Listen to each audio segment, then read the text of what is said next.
Okay, welcome to the deep dive. Today we're digging into just one source. It's titled No Ordinary Father. And it starts with this really, provocative idea. It suggests that what happens in the physical world, strategy-wise, kind of mirrors the spiritual realm. But here's the interesting twist. It says, when men get really engaged in that spiritual battle, the home, surprisingly, can actually become more vulnerable. Yeah, that sounds counterintuitive at first.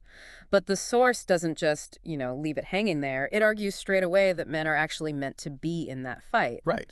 But doing it successfully means they need to develop specific strengths, specific roles within the family. That's the protection. Exactly.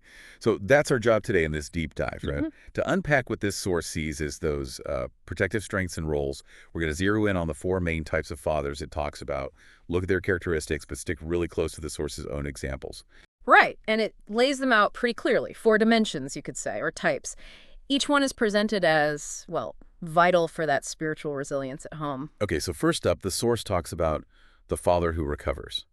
And for this, it points right to David, 1 Samuel chapter 30. Oh, yeah, the Ziklag incident. Exactly.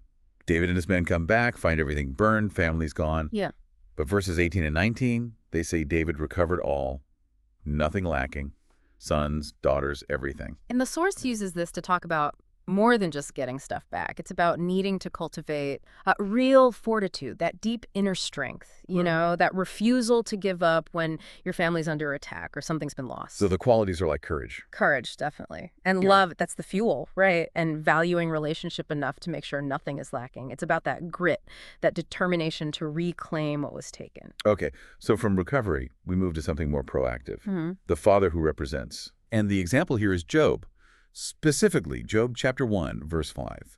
It describes how he consistently sent and sanctified his children, offered sacrifices early in the morning. Thus did Job continually. Yeah, continually. That's the key word the source seems to emphasize. It highlights developing the discipline and the responsibility to, stand in the gap, taking their names, their issues, straight to God all the time. Like a priestly role for the family. Exactly. That's the language the source uses, proactive spiritual leadership. It's tied to having your own, personal relationship with God, but using it for them, seeking that covering. Makes sense. Yeah. Okay, the number 3 is the father who requests. Right. The source links this to Luke chapter 8, verses 41 to 56. It doesn't name him in the bit we have, but the story is clearly about Jairus. Right.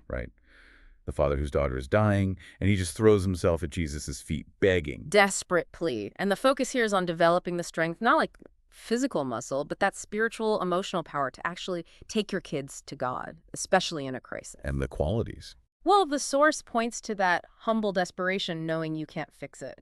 Also, resisting distractions. Remember how people tried to stop Jairus? Yeah, the bad news came. Right, and having power over that discouragement. Yeah. Keeping going even when it looks hopeless. It's the strength you get when you admit you need higher help. Okay, so recovers, represents, requests. And the last one. The father who releases. Releases. How does that work? This one uses the Apostle Paul as the example Sure. from 1 Corinthians 4. Paul talks about having begotten you through the gospel, calling Timothy his beloved and faithful son, and sending him out to guide others. So it's about spiritual fatherhood. Beyond just your own kids. Exactly. It's about developing the spiritual maturity to, produce and guide others spiritually. The source says this shows an anointing to produce, the ability to pattern, be a role model, and the authority to correct spiritually. Okay. And there's a quote included. A spiritual father stands as a guidepost, marking a clear path of God's truth amidst confusing teaching. It's about pouring into that next generation. Maturity. Got it. So 4 dimensions then. Recover, represent, request, release.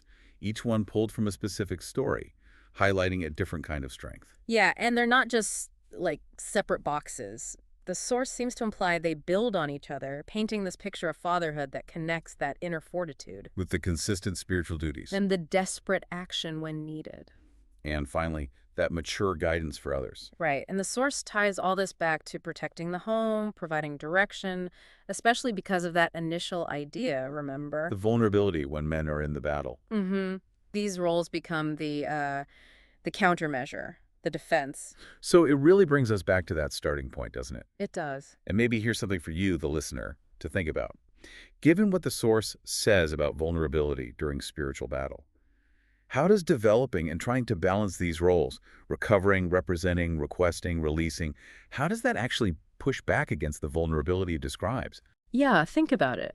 What difference could it make in that dynamic if a father really leaned into building just one of these? That fortitude or that discipline or the strength to request or that spiritual maturity. Something to consider as you go.